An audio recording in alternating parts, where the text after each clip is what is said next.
Bang Andre, Gerindra sebagai partai yang nasionalis, begitu dari akar rumputnya sendiri tuh lebih condong untuk ikut rekomendasi ulama atau AHY sih sebenarnya yang namanya sering disebut-sebut dan juga memang ditawarin oleh Demokrat? Ya kan seperti yang saya sampaikan tadi, kami ini terbuka saja. Tapi masih ada dong keinginan. Oke deh kita ikutnya AHY aja dong. Keinginan kami gitu. adalah calon wakil presiden yang bisa membantu kemenangan Pak Prabowo. Itu intinya. Kami tidak memandang apakah ini harus dari kubu Islam atau Mas AHY atau Ustadz Abdul Somad atau Ustadz Habib Salim Segaf Al-Jufri atau Mas Anies atau Bang Zul pun kami serahkan sepenuhnya kepada kesepakatan mitra koalisi. Ya, karena Partai Gerindra menghormati bahwa kenapa tiga partai seperti Demokrat, PKS dan PAN senang bersama kami karena Pak Prabowo selalu mengedepankan berdiri sama tinggi, duduk sama rendah. Jadi tidak ada veto atau putusan seseorang karena ini yang dibangun koalisi ini oleh Pak Prabowo bersama-sama PKS, PAN dan Partai Demokrat. Jadi intinya kami siap melaksanakan apapun keputusan hasil rapat pimpinan 4 koalisi. Kalau memutuskan Ustadz Abdul Somad, kita dukung. Memutuskan Mas AHY, kita dukung. Memutuskan Mas Anies, kita dukung. Memutuskan Habib Salim, kita dukung. Oke, kalau Mas Kodari melihatnya sikap dari Prabowo atau Gerindra ini lebih lebih fleksibel atau memang tersandera sebenarnya oleh teman-temannya sendiri? Enggak tersandera, tapi terjepit sih, terjepit ya. Jadi dikepung dari 3 penjuru angin, dikepung oleh PKS yang nagih-nagih hutang masa lalu kan, ditagih juga oleh Demokrat yang menjanjikan masa depan, lalu kemudian dikutak-katik oleh PAN yang boleh dibilang nothing tulus begitu, tetapi ya punya harapan-harapan juga begitu. Jadi menurut ini seperti saya bilang beberapa kesempatan bahwa Pak Prabowo ini berada dalam sebuah dilema, di satu sisi ingin membangun koalisi besar, tetapi di sisi yang lain dipaksa untuk memilih wakil presiden yang disodorkan oleh masing-masing partai politik. Nah, mungkin pada ujungnya ya Pak Prabowo harus berpikir keras siapa yang kira-kira harus diprioritaskan dalam situasi dan kondisi saat ini. Dan dugaan saya pada titik seperti ini, maka orang-orang di sekitarnya Pak Prabowo itu akan menjadi penentu begitu. Jadi misalnya Fadlizon, terus kemudian Pak Sekjen, siapa namanya? Ahmad Muzani, kemudian Andre Rosiade, begitu ya. Orang-orang yang ada di sekitar Pak Prabowo ini akan diajak dialog oleh beliau, dan masukan-masukan dari orang-orang di sekitar beliau ini yang saya kira nanti akan menjadi bahan untuk mengambil keputusan. Per hari ini, pada saat ini, menurut saya Pak Prabowo masih bingung tuh. Sebetulnya mau ambil siapa tuh masih bingung. Masih bingung tuh Bang Andre, benar.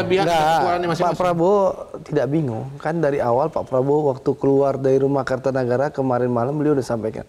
Seluruh masukan saya tampung dan akan saya komunikasikan sesegera mungkin dengan pimpinan mitra koalisi. Jadi Pak Prabowo tidak bingung. Pak Prabowo nggak usah ragu. Beliau ini salah satu TNI yang legendaris yang berani mengambil keputusan di saat sulit itu. Jadi kita tidak perlu ragu dengan ketegasan Pak Prabowo. Beliau tidak pelin-pelan.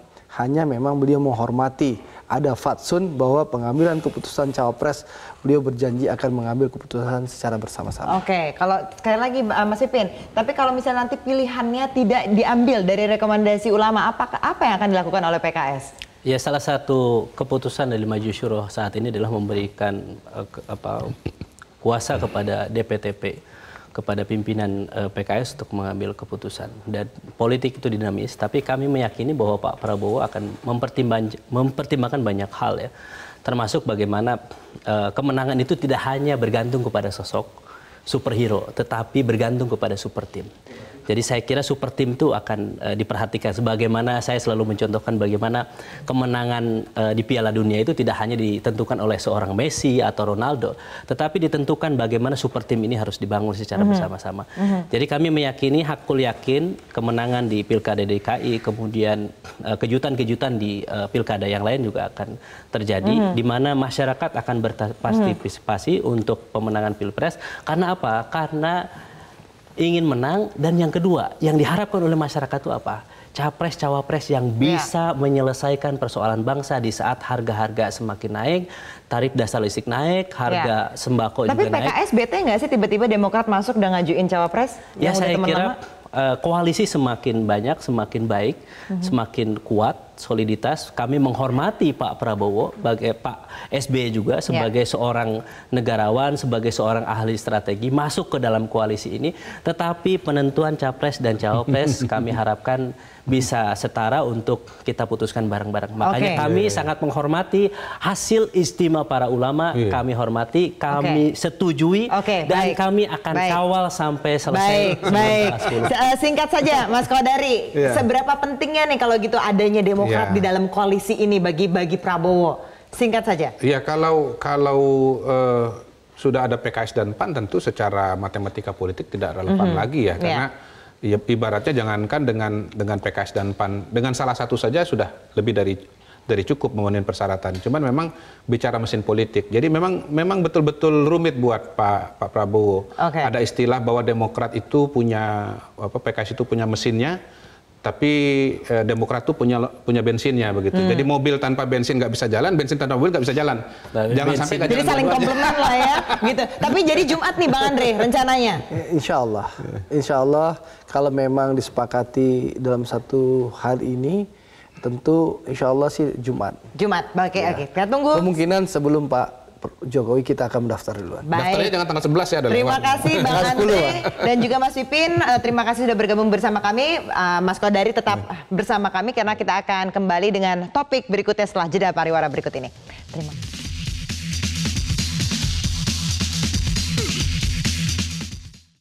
Tarik-menarik soal siapa wakil presiden yang akan mendampingi Prabowo Subianto di koalisi penantang Joko Widodo nampaknya masih alot.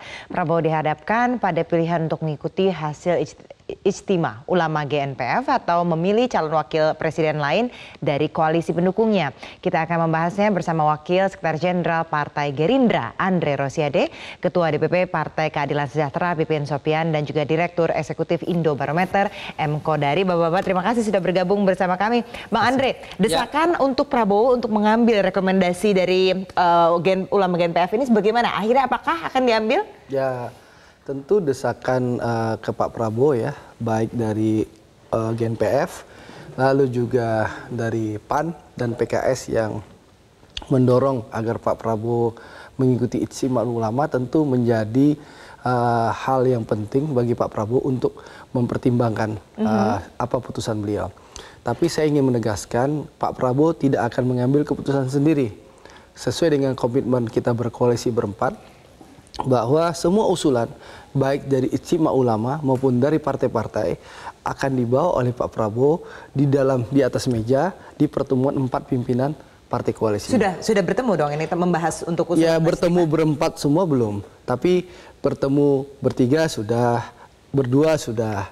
Nah, mudah-mudahan besok akan ada pertemuan.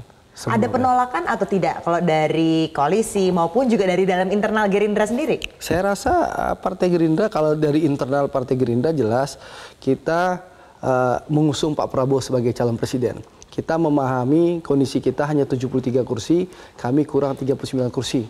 Untuk mencalonkan Pak Prabowo, kami membutuhkan rekan koalisi. Jadi kami terbuka dengan siapapun yang pasti potensi menang. Itu satu kalau dari internal. Dari luar kita tentu tahu Partai Demokrat ingin mengusung Mas AHY, PKS ada Habib Salim Segaf Al-Jufri, lalu PAN ada Bang Zulhas dan juga Ustadz Abdul Somad. Nah, ini tentu akan jadi perbincangan, pembicaraan oleh 4 ketua umum partai dan juga akan dianalisis, dievaluasi secara objektif. Jadi saya percaya karena 4 ketua umum ini dan juga ketua Majelis Syuro serta ketua Dewan Pembinanya PAN juga Pak Amin juga punya pemahaman yang sama bahwa tujuan kita berkoalisi ini mendukung Pak Prabowo kan untuk menyelamatkan bangsa Indonesia, untuk bangsa dan negara. Saya yakin bahwa 4 pimpinan partai koalisi ini akan menemukan titik temu memutuskan siapa cawapres Pak Prabowo demi bangsa dan negara dan menyelamatkan Indonesia. Oke, nah kalau dari PKS sendiri, Mas Pipin, PKS kan sudah bersama Prabowo dari 2014, setia begitu. Sebenarnya bagaimana ngelihat dari Gerindra sendiri pun masih mempertimbangkan gitu, harus diperbincangkan dulu lah rekomendasi dari GNPF ini. Artinya kan sebenarnya ya nggak selalu akan didengerin gitu kalau dari PKS ini. Anda melihatnya bagaimana? Ya, hari ini kami ada musyawarah Majelis Syuro istimewa yang memutuskan 4 keputusan. Salah satu keputusan pentingnya adalah PKS mengapresiasi, menyetujui dan mengawal hasil ijtima para ulama yang memutuskan di situ ada 2 paket pasangan yang mewakili nasionalis dan religius.